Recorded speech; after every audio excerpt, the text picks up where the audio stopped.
Well, all I have to say is that I'm really pleased to introduce Hugh Price and Lionel Shapiro, who are presenting pragmatist perspectives on the topics that we are discussing. And on perspectives. Yeah. Okay.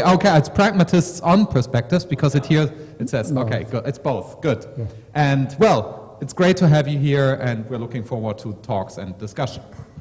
Thank you, Marcus, and it's very nice to be here. And thank you, Alyssa, and Dorothea doesn't seem to be here at the moment, but thank you to Dorothea as well for organizing this wonderful conference.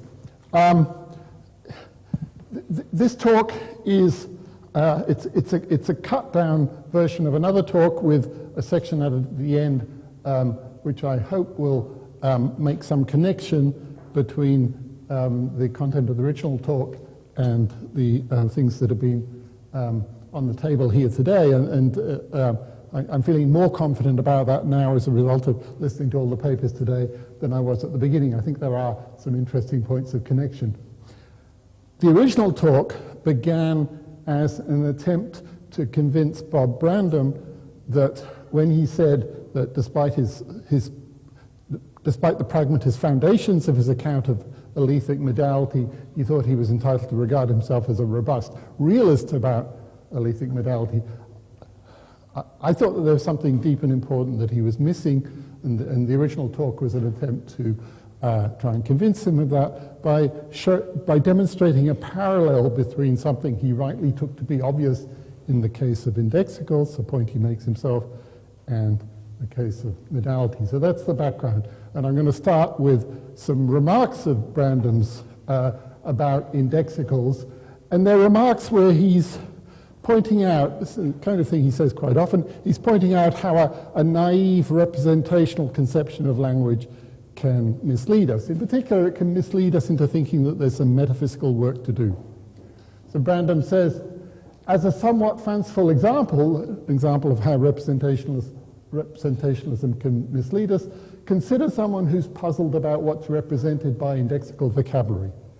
Are there indexical facts over and above those expressible in non-indexical terms?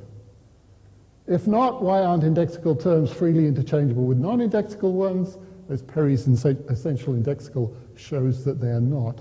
And if so, what are these peculiar items? That's from a recent paper of Bob's called Global Anti-Representationalism, ? And Bob continues, the fact that we can formulate rules sufficient to specify the correct use of indexicals, at least for ordinary spatio-temporally located speakers, I'll come back later to why I've highlighted that, the fact we can do that entirely in non-indexical terms should be enough to dispel any concern that there's something spooky or mysterious going on. If the practices themselves are all in order from a naturalistic point of view, any difficulties we might have in specifying the kind of things that those engaged in the practices are talking about, how they are representing the world as being, ought to be laid at the feet of a Procrustean semantic paradigm that insists that the only model for understanding meaningfulness is a representationalism one. And my project here is to generalize this metaphysical puzzle dispelling line of thought by generalizing the feature, that is locality, on which the indexical case depends. Well, a bit more Brandom first. Here's Brandom talking about about this lesson he takes from Perry. He identifies it also in Anscombe. He calls it the Anscombe-Perry thesis. He says indexicals play a special role in the behavioral economies of their users. They can have a motivational significance that's not reproduced by non-indexical expressions. This is the familiar Perry line, that the meeting is starting now, that the bear is going to eat me, that the treasure is buried here, are sayings that can immediately move me to do things that I need not be similarly motivated to do by the realization that the meeting starts at noon, the bear is going to eat Bob, and the treasure is buried at XYZ, even if those are the non-indexical specifications of the very indices that characterize my utterance. So it's a familiar point. Oh, and here's Bob showing me precisely where the bear was planning to eat him. And I'm only joking in one sense here. This is Bob and Barbara's sort of country place outside Pittsburgh, and he claims to have been indeed sitting on a chair on the lawn, and the bear wandered past, but fortunately for Philosophie didn't eat him on that occasion. Nonetheless, Bob goes on, we can formulate rules sufficient to specify the correct use of indexicals, at least for ordinary spatio-temporally located speakers, entirely in non-indexical terms. Okay, I think Bob draws slightly the wrong lessons from this. I'll just try and say this very quickly. He goes on, what does this meaning-use analysis tell us? It shows us that and how anyone, and the first thing I want to do is to take issue with the anyone who knows how to use non-indexical vocabulary already knows how to do everything she needs to in principle to deploy indexical vocabulary. Even though what's expressed by indexical vocabulary cannot be fully expressed by non-indexical vocabulary, there's nothing about the use of indexicals that must remain hidden from the view of one who professes to know his way around only the non-indexical fragment of a language. It may be that no one actually boggles in indexical vocabulary in a way that would make this analysis dispositive of an urgent problem rather than just generally enlightening. Indexical skepticism is certainly not widespread. And the other thing I want to say is that the interesting imaginary opponent here isn't the indexical skeptic, whatever that would be. It's the indexical metaphysical realist who thinks that we need to put indexical facts or properties of some kind into the world to explain indexical talk. Okay, so I think that's the end of my long quotes from Brandon. I'm sure you'll be relieved to hear. But the meaning-use analysis that Brandon is talking about here, it specifies the rules for the use of indexical vocabulary in terms of the location of the speaker in three main modalities, in terms of where, when, and who she is.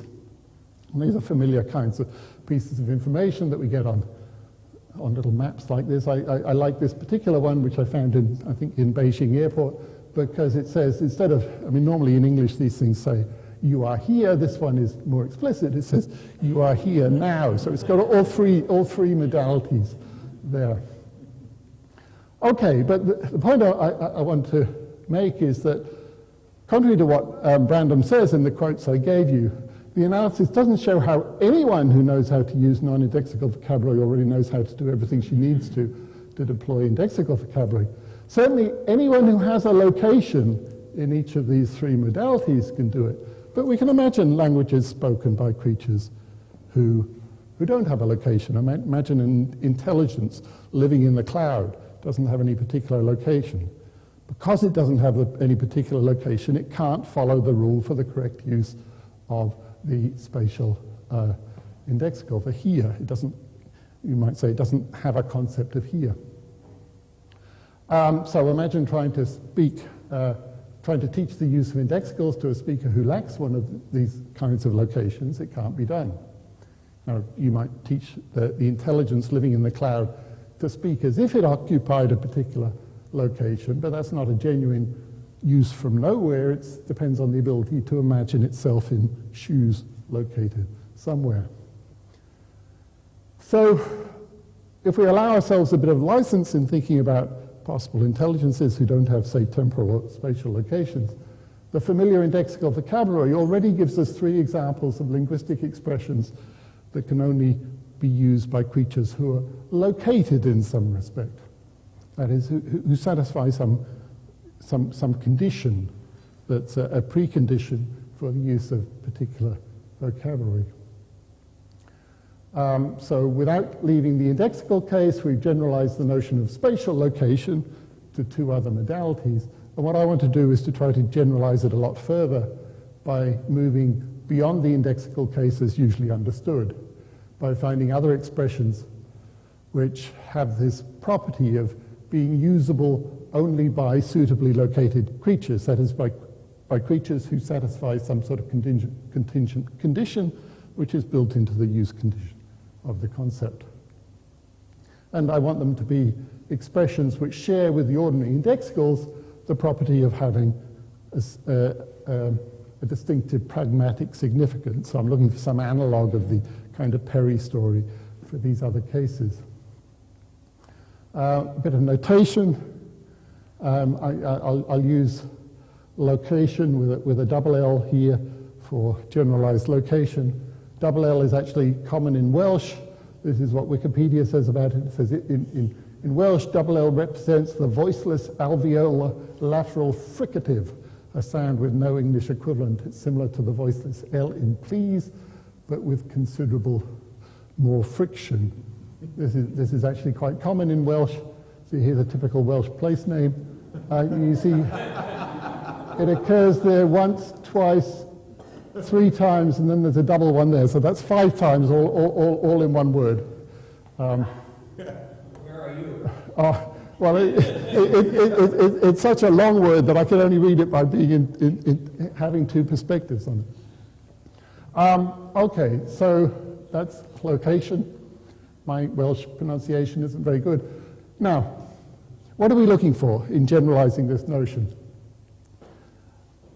One thing we're looking for is what I'll call essential pragmatics. So I want to generalize the Anscombe-Perry thesis by finding other cases in which located vocabularies, we can't replace located vocabularies with unlocated ones because the latter lack the practical associations of the former.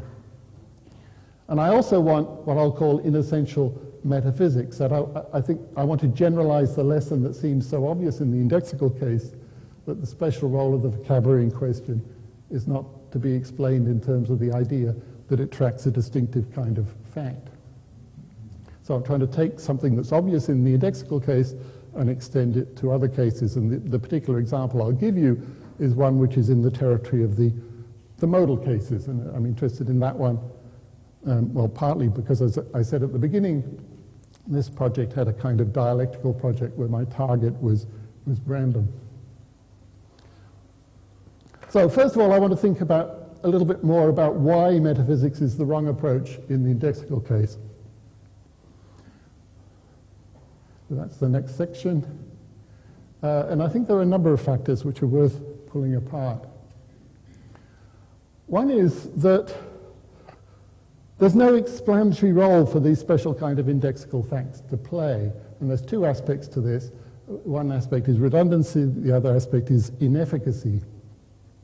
So the redundancy aspect, the special character of the indexical case, that's the Anscombe-Perry thesis and the irreducibility of indexical language to non-indexical language, can be fully explained without invoking any such additional facts. For example, by paying attention to the practical significance of location in various respects. So it would be redundant to postulate these extra kind of indexical facts to try and do the work of explaining the practical role. And it wouldn't only be redundant, if you put these facts in, they turn out not to do the work anyway, or at least it's arguable that that's the case. One of the nice things about the indexical case is that, at least in the temporal version of it, we've got some real-life opponents, people who do go in for the metaphysical approach. These are people who accept various sorts of views about time, according to which the present moment is accorded some sort of special ontological status. A problem for such views is to explain, as it were, what the significance of this special status is supposed to be. For example, why does it matter to us that the distinguished present moment is at this time rather than somewhere else? I mean, that turns out to be a rather deep puzzle for the purposes of these views, which sort of reveals how absurd they are, in my view. That's the point I'm making there. Okay, so that was a point about the explanatory inefficacy of these kinds of special facts, indexical facts. Now I want to say something about variability between speakers, and here's where it's beginning to connect to the themes of this conference, I think. I think a metaphysical picture tends to have trouble accommodating 2 kinds of variability between speakers, one of which is very evident and the other of which is less evident in the indexical case, but I think it's important to note them both and to distinguish them. The first is what I'll call intramodal variation. And this is a case in which 2 speakers are both located in some respect, so they both have positions, but they're at different positions. Or they both have temporal locations, but they're different temporal locations. So they share the mode, but they have different positions within the mode. The other kind of thing is extramodal variation, and that's where you have a speaker, one of whom has a spatial location, say, and the other of whom is the intelligence living in the cloud, who doesn't have a location at all. I've got a footnote here pointing out that these two kinds of variation are independent, but I think I'll skip over that for the sake of time. Now, the existence of these kinds of variation is a problem for any kind of metaphysical picture in a couple of different ways.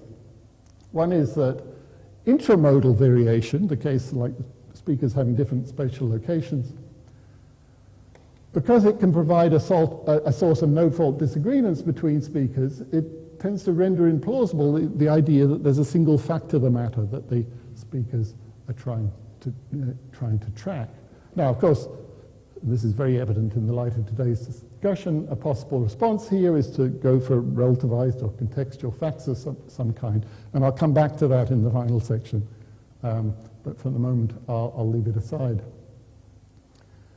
And then, in the case of extramodal variation, that tends to conflict with the intuition that the metaphysical facts live in some common world, trackable in principle from nowhere.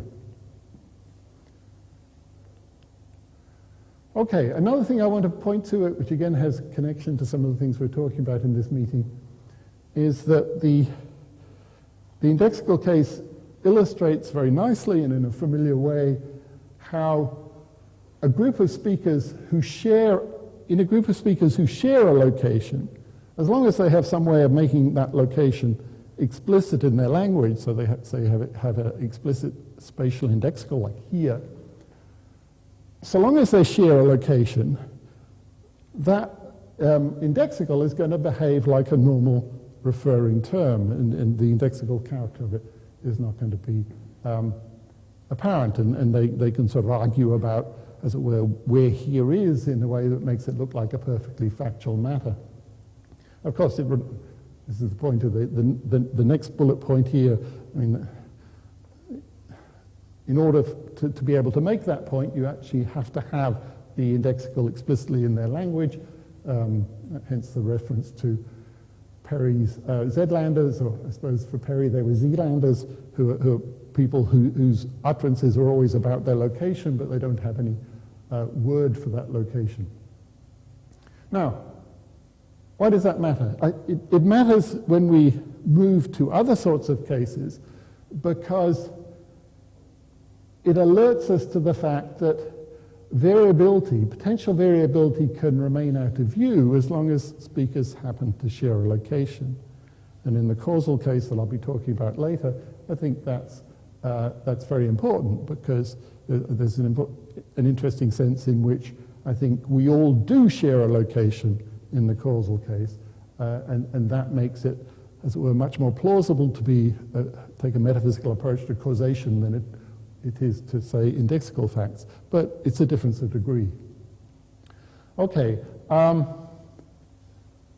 that's more or less what I just said. So the appearance that there's a genuine fact of the matter, the appearance revealed in, for example, in disagreements, is of course a major motivation for metaphysical approaches to which the indexical analogy is intended to provide an alternative.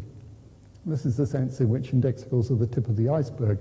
They're the tip of the iceberg in part because the variability is so much in play in the indexical case, and it's much less obvious in the other cases. Okay, so now to an example. There was another section in the original talk there where I talked about the case of colors, the case of taste, I think the case of probability, all cases which have been mentioned in the discussion at some point today. But in the interest of time, I'm skipping over to that and moving to what I think is well, in my view, it's a more interesting case. It's more sort of philosophically substantial, but it's also closer to modality, which was the issue about which Brandom declares himself to be a robust realist. Okay, some background here. Here are two sort of theses which emerged into philosophy at the end of the 70s, early 80s. in two slightly different but clearly related forms. One was an argument from Nancy Cartwright in a famous paper called Causal Laws and Effective Strategies in Noose in 1979, in which Cartwright argued that strategic decision-making requires that agents represent their world in causal terms rather than merely associationist or probabilistic terms. She argues that without causal beliefs, in addition to probabilistic beliefs, we lose a crucial distinction between effective and ineffective strategies. And the background here is the problem of so-called spurious correlations, which are probabilistic correlations which don't support effective strategies. And around about the same time, there was the emergence of the debate between evidential decision theory and causal decision theory from discussions of Newcomb problems. And the so-called two boxes, the defenders of causal decision theory, argued that we need a distinction between causal beliefs and merely evidential beliefs in order to formulate a rational decision theory that gives the right answers in Newcomb-like cases. Okay, just to say a little bit more about Cartwright's version of the argument, which is the one I'll focus on. So Cartwright begins by identifying her position with respect to Russell's famous rejection of causality on the notion of a cause. As Cartwright puts it, Russell claims, quote, laws of association are all the laws there are, and that causal principles cannot be derived from the causally symmetric laws of association. And she goes on to argue in support of Russell's first claim, that's the claim that laws of association are all, in support of the second claim, that causal principles can't be derived from causally symmetric laws of association. But I think they should be temporally symmetric, not causally symmetric there. So that's a typo. She argues in support of the second claim, but against the first, against the claim that laws of association are all the laws there are. So she agrees with Russell that causal laws can't be reduced to laws of association, but maintains that they can't be done away with. Why not? Well, as she puts it, causal laws can't be done away with, for they're needed to ground the distinction between effective strategies and ineffective ones. The difference depends on the causal laws of our universe and on nothing weaker. So as you can see, the conclusion is supposed to be a metaphysical conclusion. It's supposed to be a conclusion in support of realism about causal laws. So it's not merely a psychological point. It's an argument for realism about causal powers or something of that kind, not merely a point about the cognitive architecture or behavioral economies, to use the phrase that Brandon used earlier about indexicals of deliberating agents. Okay, but this paper of Cartwright's, as I said, it appeared in Noose in 1979. Another paper that appeared in Noose in 1979 was Perry's famous paper on the essential indexical and the two of them were colleagues at Stanford at the time. And there are some striking analogies between these two papers. The analogies are that they both argue that beliefs of one sort are not reducible to beliefs of another sort, so indexicals to non-indexicals, causal beliefs to associationist beliefs. And in both cases, the argument turns on the role that beliefs of the irreducible sort play in action. And yet, of course, there's an important disanalogy too. The intended conclusions are quite different. So in one case, it's an argument for realism, about causation in Cartwright's case. In the other, it's a point about the cognitive prerequisites of agency. So here's a natural question, though.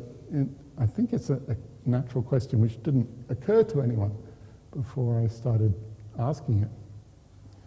Can we make Cartwright look more like Perry in the last respect? So can we reinterpret Cartwright's argument so that it comes out as a point about the cognitive prerequisites of agency and not a point about metaphysics at all? And I think the answer is yes. And I'm going to very briefly try to explain to you how that works. Okay, and it turns on a point about the epistemics of deliberation, the distinctive epistemic standpoint of a deliberating agent.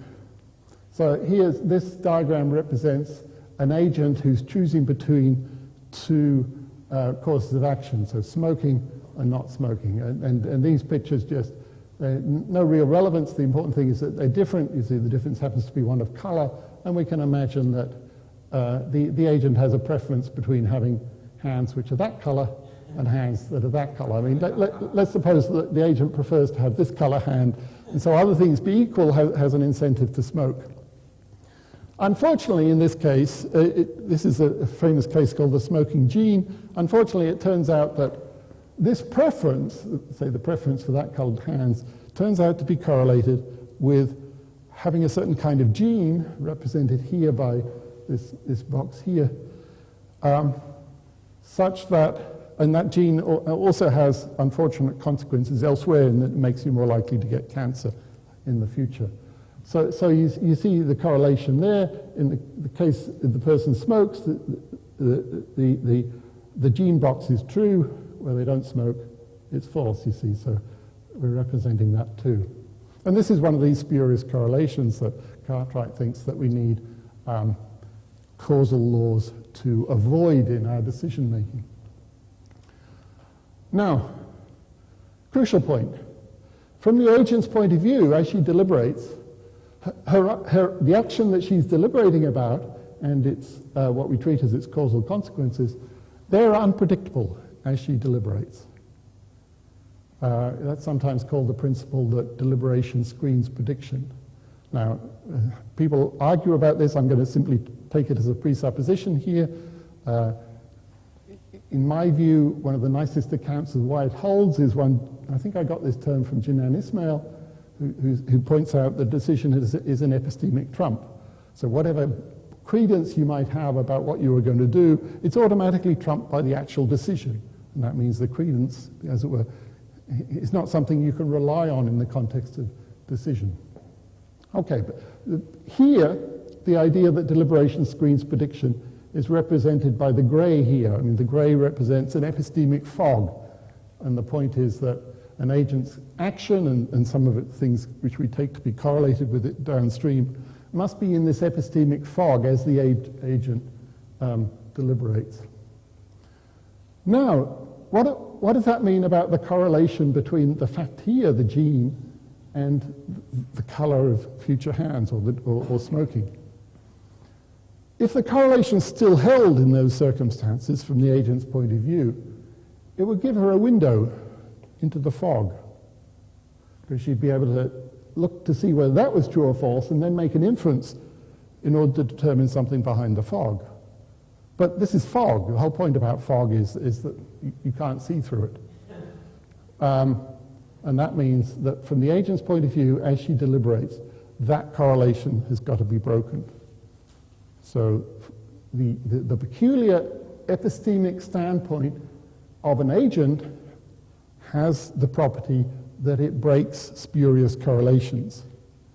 And what that means is that if you use as your probabilities in decision theory, probabilities as they seem to be from the point of view of an agent as she deliberates, you don't have a problem of spurious correlation.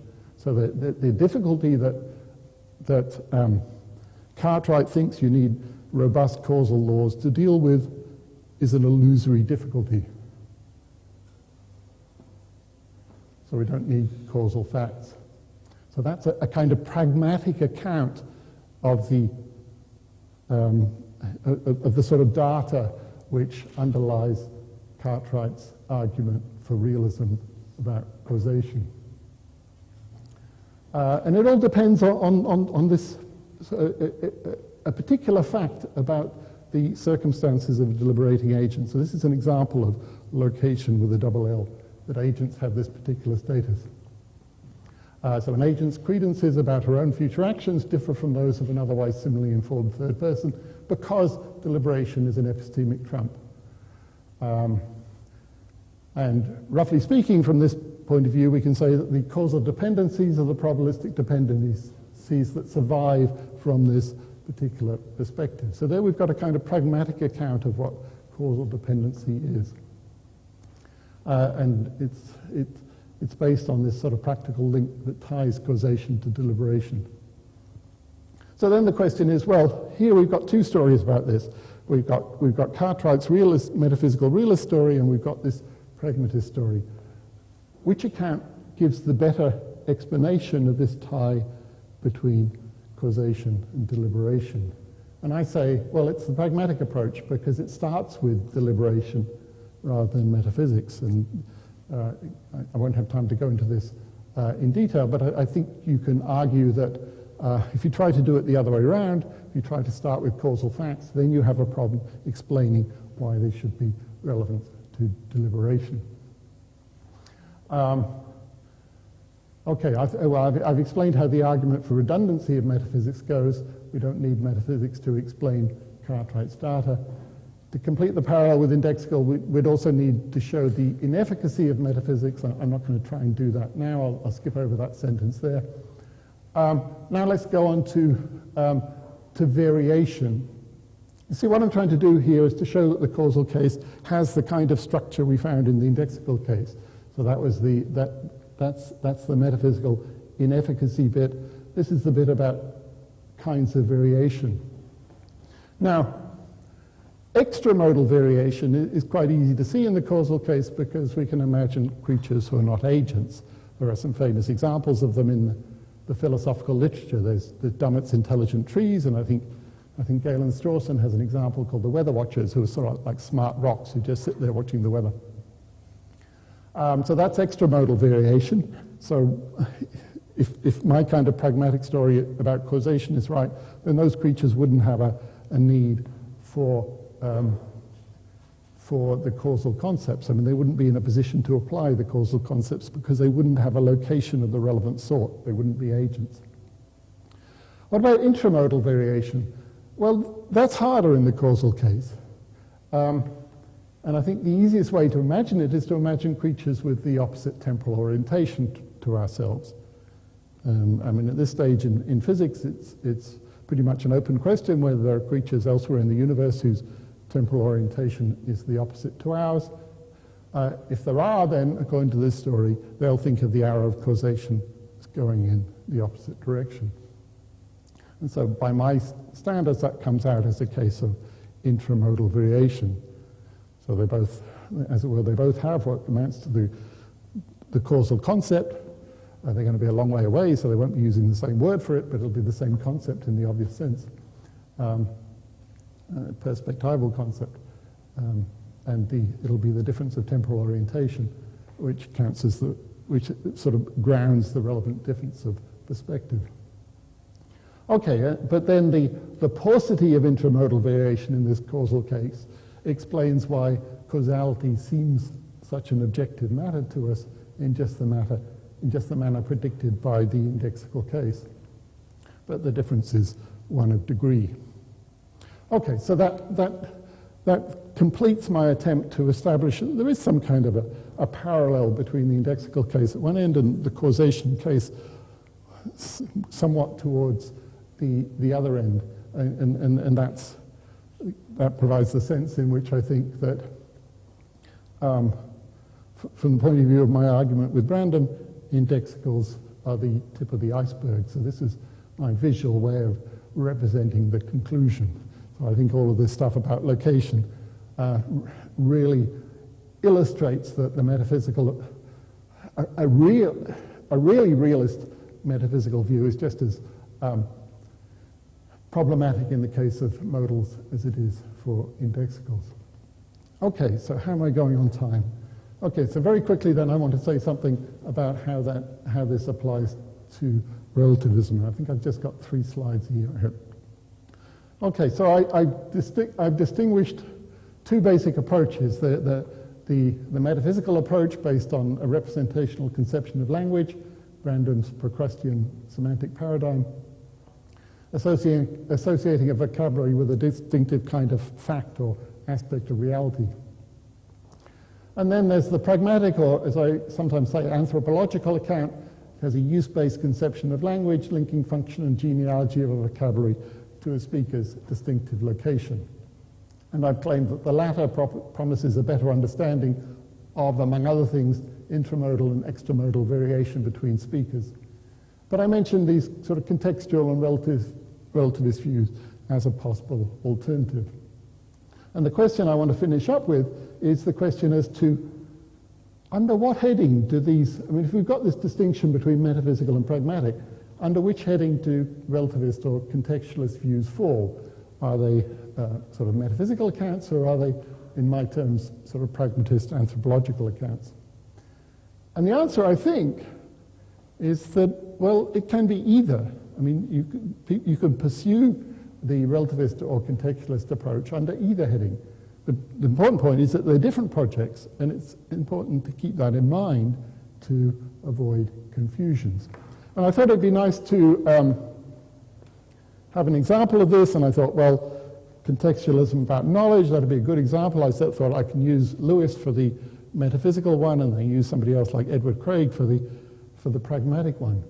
And then I came across a wonderful paper by Jonathan Schaffer, who pointed out that, in fact, in the case of knowledge, Lewis is actually on the pragmatic side.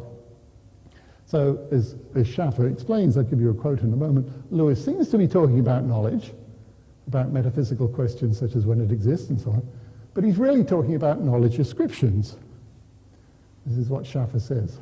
Despite simplified statements as if otherwise, Lewis is not really presenting an account of knowledge, but rather of knowledge ascription. He's not really saying that when S knows that P, but rather when a sentence of the form S knows that P is true relative to a context. These are connected but distinct topics. As such, he's not really saying that knowledge is elusive or destroyed by doing epistemology or anything like that, despite seeming to say just those things. Properly understood, he's really saying something metalinguistic about the context in which knowledge ascriptions come out true. I've underlined that just because I wanted to make the point that Schaffer, like many people, is sort of taking for granted here that the pragmatist, what I'm calling the pragmatist story, will be done in terms of truth, whereas Brandom was doing it in terms of use conditions. But I don't think that's a deep distinction. And Schaffer concludes, in this respect, Lewis's account differs from most other classic relevant alternative theoretic accounts, which are really object language accounts of when S knows that P. Okay. One way to make this distinction, I think, is to note that the notion of truth is very two-faced. I mean, it has a kind of worldly face, which is the one that's relevant when people start talking about truth makers and so on, and see that as a way of doing metaphysics, which is very common. But it also has a correct use face.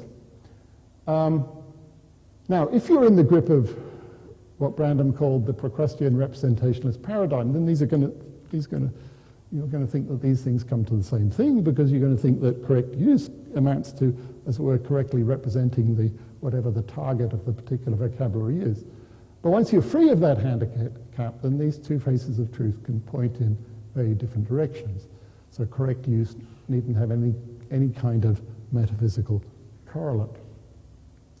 And so my concluding point is really to say that we don't understand the options for relativism and contextualism unless we understand that this is the case and recognize that we've got a choice here between, as I would put it, between pragmatism and metaphysics. Okay, so that really is the end. I found one more nice indexical picture to finish up with, which is this one. It's rather lovely, isn't it? It was in the New Yorker just last week, so it's topical too. Okay, now it's time for our handover.